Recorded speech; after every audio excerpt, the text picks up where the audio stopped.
El Evangelio que no admite copias. Pablo no pierde tiempo en introducciones suaves. No comienza con elogios. No prepara el terreno. Abre la carta a los Gálatas con una advertencia directa, casi incómoda. Existe un solo evangelio, no dos. No versiones paralelas. No adaptaciones culturales. No atajos espirituales. El asombro de Pablo no es que haya oposición al evangelio, sino que algunos estén dispuestos a cambiarlo. Me maravillo de que tan pronto os hayáis alejado del que os llamó por la gracia de Cristo para seguir un evangelio diferente, que en realidad no es otro. El misterio aquí no es la dureza del mensaje, es su pureza, porque el evangelio verdadero no necesita correcciones humanas, no necesita mejoras, no necesita añadidos. Cuando el evangelio se mezcla con exigencias humanas, cuando la gracia se condiciona, cuando la salvación se vuelve mérito, deja de ser buena noticia. Pablo revela algo crucial. La salvación no se fortalece con reglas. Se destruye cuando se altera. Agregar requisitos no eleva el evangelio. Lo pervierte. Quitar la gracia no lo hace más santo. Lo vuelve imposible. El problema no era la intención de obedecer a Dios, sino confundir obediencia con salvación. La ley no fue dada para salvar. Fue dada para revelar la necesidad de un Salvador. Y cuando alguien intenta volver a cargar al hombre con lo que Cristo ya llevó en la cruz, está anulando el sacrificio. Por eso Pablo es tan firme. Por eso dice palabras que sacuden. Si aún nosotros o un ángel del cielo os anunciara otro evangelio diferente, sea anátema. No es intolerancia, es protección. Porque el evangelio no es una idea humana. No nació en un concilio. No surgió de una cultura. El verdadero evangelio no nace de hombres. Nace de Dios. Pablo lo afirma con autoridad. No lo recibí ni lo aprendí de hombre alguno, sino por revelación de Jesucristo. Y precisamente por eso no necesita aprobación cultural, ni validación social, ni ajustes generacionales. La gracia no envejece. La verdad no se negocia. La cruz no se actualiza. El evangelio auténtico humilla al orgullo humano, porque deja claro que nadie puede salvarse a sí mismo. Y esa es la parte que incomoda, porque el hombre quiere participar, quiere aportar, quiere sentir que hizo algo. Pero el evangelio declara algo radical. Todo ya fue hecho. Cristo no vino a ayudarnos a salvarnos, vino a salvarnos por completo. Por eso este evangelio no admite copias, porque una copia puede parecer similar, pero no tiene poder. Solo el evangelio puro transforma. Solo la gracia verdadera libera. Solo lo que viene de Dios produce vida. Todo lo demás es religión con apariencia, pero sin cruz y sin poder.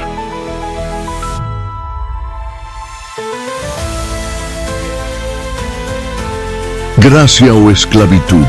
El conflicto central de Gálatas no es teológico, es espiritual. No se trata de ideas, sino de dirección. Después de conocer la gracia, algunos querían volver a la ley. Después de ser libres, querían regresar a las cadenas. Y Pablo lo deja en claro. Eso no es retroceso intelectual, es esclavitud espiritual. El misterio oculto es este: intentar ganarse lo que Dios regala termina esclavizando el alma, porque cuando la salvación depende del esfuerzo, nunca hay descanso. Nunca es suficiente, nunca se llega. La ley exige, la gracia provee, la ley señala el pecado. La gracia lo quita, la ley produce miedo. La gracia produce confianza. Por eso Pablo no suaviza el mensaje, ni siquiera cuando el error viene de alguien influyente. Confronta a Pedro públicamente, no por orgullo, no por rivalidad, sino porque la verdad del evangelio estaba en juego. Pedro sabía la verdad, pero comenzó a vivir como si no fuera libre. Comió con los gentiles, hasta que llegó el miedo. Y el miedo siempre es señal de que la gracia está siendo desplazada. Pablo lo confronta para dejar algo claro. Nadie está por encima de la verdad, ni el apóstol más respetado, ni la tradición más antigua, ni la opinión más popular. Cuando la conducta niega la gracia, la verdad debe ser defendida, porque una fe auténtica no retrocede al miedo, no vuelve a esconderse, no se somete otra vez al yugo. Pablo lo declara con fuerza. Para libertad fue que Cristo nos hizo libres. No os sometáis otra vez al yugo de esclavitud. La gracia no es permiso para pecar. Nunca lo fue. La gracia es poder para vivir libres. libres del pecado, libres del miedo, libres de tener que probar algo a Dios. La ley intenta cambiar al hombre desde afuera. La gracia lo transforma desde adentro. Por eso la gracia no produce libertinaje, produce una nueva naturaleza. No nos deja sin dirección, nos da un corazón nuevo. Volver a la ley después de conocer la gracia no es santidad, es desconfianza en la obra de Cristo. Y cada vez que alguien intenta cargar al creyente con lo que Cristo ya llevó en la cruz, está reemplazando la libertad por esclavitud religiosa. El Evangelio no nos llama a vivir controlados por el temor, sino guiados por el Espíritu. Porque donde está el Espíritu del Señor, ahí hay libertad. Y no hay cadena que la gracia no pueda romper.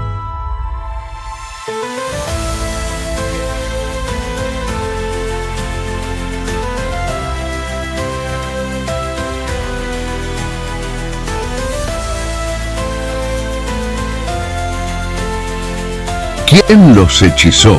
Pablo no elige esa palabra al azar. No exagera, no dramatiza. Dice exactamente lo que ve. Oh Gálatas insensatos, ¿quién los hechizó? Porque el problema no era pequeño, era grave, era espiritual. El misterio aquí es inquietante. La religión puede hechizar más que el pecado. El pecado suele ser evidente, se reconoce, se confiesa. Pero la religión falsa se disfraza de piedad. Habla el lenguaje correcto, usa versículos, aparenta santidad, y por eso es más peligrosa. Los Gálatas no comenzaron mal, comenzaron por el Espíritu, por la fe, por la gracia. Vieron milagros, experimentaron libertad, conocieron el poder de Dios, pero alguien los convenció de que eso no era suficiente, que ahora debían completar la obra. Agregar esfuerzo humano, volver a depender de reglas. Y Pablo hace una pregunta que atraviesa el tiempo. Habiendo comenzado por el Espíritu, ¿ahora van a terminar por la carne? Ahí está el engaño, ahí está el hechizo. Cuando la fe deja de ser confianza y se convierte en rendimiento. Cuando la relación se transforma en sistema, cuando el Espíritu es reemplazado por control. Gálatas revela que empezar por el Espíritu y terminar en el esfuerzo humano no es madurez, es perder el rumbo. Por eso Pablo retrocede hasta Abraham, no hasta Moisés, no hasta la ley. Hasta Abraham. Abraham creyó a Dios y eso le fue contado por justicia. Antes de la circuncisión, antes de los mandamientos, antes del sistema religioso. La fe siempre fue el camino. La justicia nunca fue ganada, siempre fue recibida. La ley vino después, no para salvar, sino para mostrar la necesidad de salvación. Pero cuando el hombre toma la ley como medio de justificación, anula la promesa. Porque si la herencia es por la ley, ya no es por la promesa. Y Dios no se contradice. El hechizo religioso siempre hace lo mismo. Mueve la mirada de Cristo hacia el desempeño humano. Hace que el creyente viva comparándose, midiéndose, esforzándose. Y eso produce orgullo o condenación, pero nunca libertad. El Evangelio verdadero rompe el hechizo, recordándonos algo esencial. La obra fue terminada en la cruz. No se empieza por gracia y se termina por mérito. No se entra por fe y se permanece por esfuerzo. Todo es por fe, desde el inicio hasta el final. Por eso Pablo es tan firme, porque perder la gracia no es perder una doctrina, es perder la libertad. Y cuando la fe deja de ser fe, lo que queda no es santidad, es esclavitud con apariencia espiritual.